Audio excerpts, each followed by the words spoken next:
Unless I missed them, but they're probably a lot of lane kills. Ooh, roasting a queen, that's painful. Nice surround by KatZ here. Yeah, that was really good. I don't think KatZ lost very many drones at all. He's still up pretty far on harvesters, and that main was really saturated there. Yeah, I was looking at the Banelings, but when I look at the Hellions, there were probably 3 or 4 kills on them, and they were most likely Zergling kills. I feel bad for missing that, though. Way to go. I know. I don't like the positioning of these spine crawlers here. I think they're it's a little bit too out. I'd like to see that left one moved a little bit closer into the mineral field on the western side of that expansion hatch of his natural hatchery. I feel like he just sort of threw him up there. Sure. You know. He's got a 10 drone lead, though. Yeah, or a 10 worker lead at the moment. So he's still working pretty solid. And he's taking, that third at, what is that, 3 o'clock is actually pretty, I like that choice. It's an interesting choice. I think I would have preferred to see the western one going down, just because this base looks more like a natural extension of the Terran's third. But either way, I think I like it. It's a good choice. Yeah, I feel like that's what I really like about it now is that he's taking the gold. Yep, so now when the Terran scouts that gold, it's going to be hard to believe that the Terran is going to think that he's also expanding elsewhere too. Exactly. I don't know, he's getting a lot of Thors. Okay, now he's going into two-fact tank, so okay, this is pretty standard.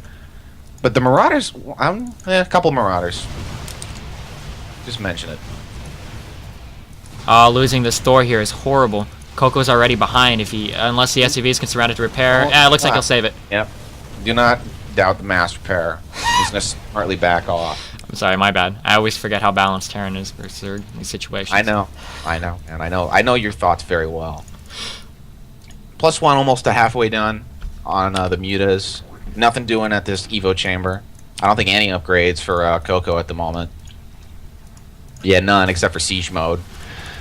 Oh, there goes concussive shell. So he's getting, I don't know, if he's getting, it seems like he's got a lot of Marauders for some reason. Yeah, this is really strange. Normally when Terran push out, they're using every bit of gas they can get for siege tanks or maybe some Thors. It's really, really rare to see Marauders here. I'm not entirely sure.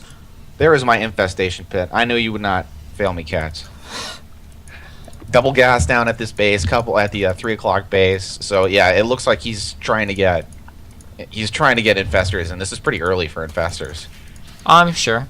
I mean, he does have a pretty big base lead right now. I mean, it could also just be I see he's starting his hive up now. He's going to be running 8 gas soon if he throws up the gas on that gold. So I think he's perfectly gassed for it. I don't know if I'd call it early, but yeah, maybe you're right. Terran has this is a really good timing push by Coco here before all of these gas come online and KatZ can really start to hammer out all of these high-tech units. He might be able to do a decent amount of damage here. Yeah, really. Not a ton of Marines with this, but then again, this is a really Baneling impervious army right now. Yeah, definitely. Like, yeah, it can really absorb a lot of hits, and that's really where he's going to come in, where it's going to come in handy. And it looks like KatZ, I think, might be overestimating. He's got this little pocket in, like, KatZ is morphing inside 9. There's a lot of Banelings coming in on the east. Although if KatZ is able to knock out these Marines, I mean, only 2 Thors, you can't defend against that many mutas, assuming that KatZ micros them, which I'm sure he will. Well, he didn't lose many drones, and Coco must feel really comfortable right now, because he has no idea that this expansion is over here at the right. Yeah, on the eastern base. So that's the one thing he's got going for him. I don't like to see Terran move around on the creep so much. He has to know that Zerg has a lot of vision here. Yes, he knows the expansion's there now. He found the creep. Well, no, he might not. Excuse me. He sees the creep that's being spread. That's really far. Very nice fungal. Very nice fungal by KatZ there. Yeah. He is going to defend this. This is pretty. It's starting to even out though. I feel like KatZ just underproduced a little bit.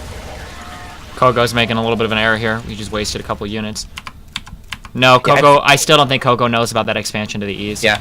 Well, the thing is, like, the eastern creep is farther ahead than the western creep, and I thought that was a tell, but I think I'm just I think I'm just giving too much credit. I think I'm just... Yeah, that could just be the natural progression of creep tumors. If Coco knew that base was up, I think he would have a pretty easy time harassing it and killing it right now. Yeah, he definitely doesn't. It doesn't have many drones, but, if it's taking all the geysers, that's a pretty nice bonus having an extra 2. He's going to scout it, though. Oh, here it comes. He's going to scout it. There it is.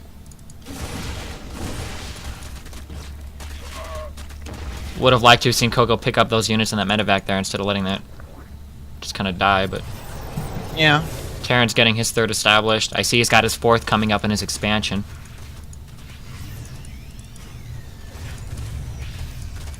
Now that he knows that the Zerg has been running that third and he doesn't know for how long, now he's got to be worried about KatZ being on Hive Tech, and KatZ has almost got a Greater Spire done, so yeah, I'd be looking for another push from Coco here pretty soon. Supply-wise, what? It's 133 for Coco, and it's 155 for KatZ, so KatZ is still looking decent on that end. Yeah, he's also got a 20 Harvester lead right now over Coco, so... Well, then again, that 20 Harvester... He's got a 20 Harvester lead, and the armies are about even. Yeah, the armies are pretty even right now. So he's going to need a couple more seconds, really, to... But Broodlord's morphing in. That's really early Broodlords. I like that. Yep, and Coco is missing a reactor on his starport, so he's not going to be able to hammer out a whole bunch of Vikings right now. I think once these Broodlords come up, I don't see Coco being able to defend it. He's got so little anti-air. He's so heavily invested in siege tanks. Yeah, I don't even think he's going to be ready for these Broodlords. These are so quick for Broodlords. Well, maybe. I wouldn't necessarily say it's that quick, given that KatZ had this third over here, but it's going to feel quick to Coco because he didn't know that KatZ had this third over here. It's such a nice, like the Terran has such a different view of the game of a Zerg on 2 bases as opposed to 3, so KatZ taking the gold and this eastern base at the same time was a really, really, really nice move by him. Yeah, and it was 7... Where's the unit tab? I can't even... 27 Marines is all he's really got to deal with these Broodlords, and that's not enough to deal with 6 Broodlords. Yeah, we got KatZ hitting the main right now with a whole bunch of Lings. Broodlords are coming in on the third. There's no anti-air here. We've got a few Marines, a couple Thors, and then just tons and tons of siege tanks. Yeah, there's one Thor, and you can't really expect a Thor to take out Broodlords. This third is... Or this gold is gonna go down, and this main is just getting decimated. This has been really nice play from KatZ. Definitely.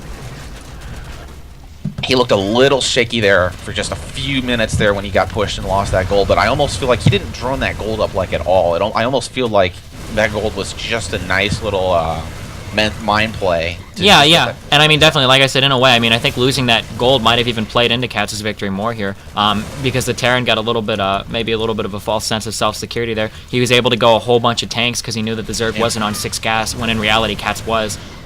There is a drop that went down in the main base of KatZ, and KatZ might lose his hive here.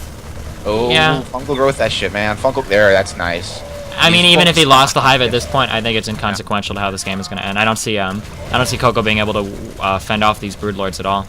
Nice little 18 health hive survival there. That's pretty sick too. But hey, we got 1 Viking versus 1 Corruptor. If you ever wondered what wins, we're about to find out right now. What about if the Corruptor has 4 friends that are coming to help? Never mind. Yeah. But this is sieging these tanks up here is actually a, believe it or not, that's a micro mistake by Coco, because every time these Broodlords go down, they're going to act as Banelings now. The Marines are being killed right now just by the siege tank splash. Yeah, that's really kind of funny. I've seen this happen before, yeah. He's not really, he's not even using the Thor here.